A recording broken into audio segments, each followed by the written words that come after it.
Ada orang yang sholat tapi susah meraih kesuksesan, gagal lagi, gagal lagi. Ada orang yang sholat doanya belum terkabul, masalahnya apa? Jadi dari sekian yang dijanjikan itu kenapa belum teraih?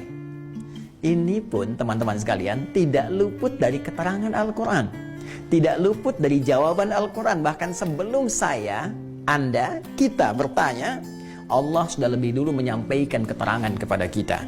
Ada dua penyebab yang paling utama yang menjadikan seseorang yang menunaikan sholat berpotensi tidak meraih satu atau bahkan lebih di antara keutamaan yang dimaksudkan.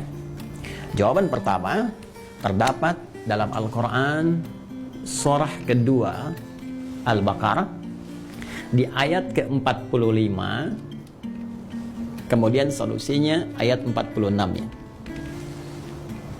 Yang kedua, kita temukan di Quran surah kedua 29. Di Quran surah kedua 29 Al-Ankabut di awal ayat ke-45-nya. Tuh, sama-sama 45 ayatnya, ya, tapi nanti dengan pemaknaan yang berbeda. Baik, mari kita lihat dengan cepat. Apa penyebab orang sholat berpotensi belum atau tidak meraih apa yang dijanjikan ini? Yang pertama di Quran surah kedua Al-Baqarah di ayat ke-45 Allah menegaskan. Perhatikan kalimatnya. Wasta'inu bis-sabri was-salah. Dan jika engkau punya persoalan dalam kehidupan, terima dengan sabar. Itu untuk meningkatkan kualitas hidupmu. Dan dengan itu kemudian kau bawa dalam sholat, mintakan solusi kepada Allah. Was-salah, tunaikan sholat, minta solusi kepada Allah. Wa innaha lakabiratun illa 'alal khashi'in. Namun penting kau sadari, sholat itu tidak mudah engkau lakukan. Awas, hati-hati tuh, ya. Ketika Allah menyandingkan sabar dengan sholat dan membandingkan keduanya, ternyata tingkat kesulitan menunaikan sholat itu lebih dibandingkan dengan sabar. Hati-hati. Artinya kalau orang tidak sabar menunaikan sholat, orang tidak serius menunaikan sholat, itu sulit kemudian akan menunaikannya dengan sempurna.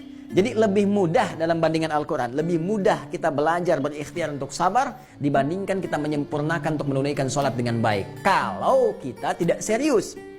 Nah, tapi Allah tidak berhenti sampai situ. Supaya Anda tidak bertanya, kalau begitu kalau sholatnya berat, kenapa kita diminta menunaikan? Hei, belum selesai ayatnya.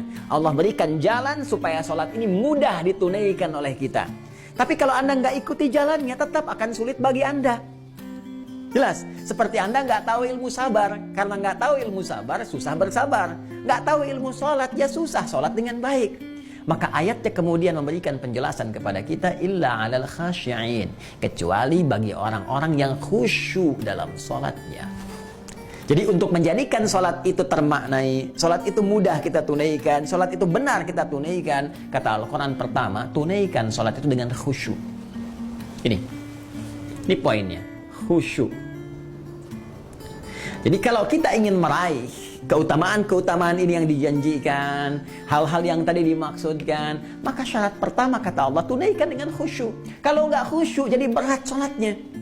Kalau nggak khusyuk jadi beban sholatnya. Jangankan saat menunaikan sholat, saat dengar azan pun jadi seakan beban. Suara apa ini?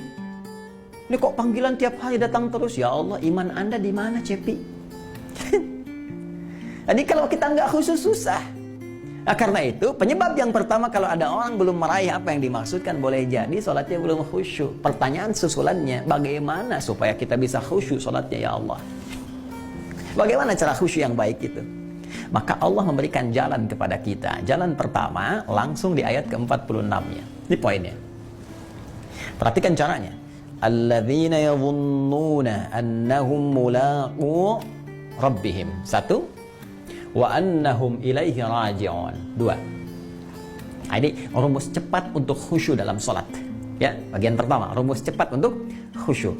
Kata Allah, alladzina yadhunnuna annahum mulaqu rabbihim. Orang khusyuk itu adalah orang-orang yang saat akan sholat.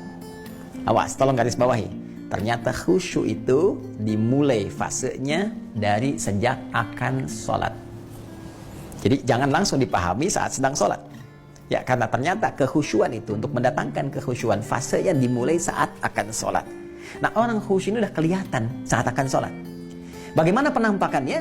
alladzina yadhunnuna annahum mulaqu rabbihim. Orang-orang yang khusyuk itu adalah orang-orang yang saat akan menunaikan sholat, dia sudah menyiapkan diri dan merasakan akan menghadap kepada Rabbnya.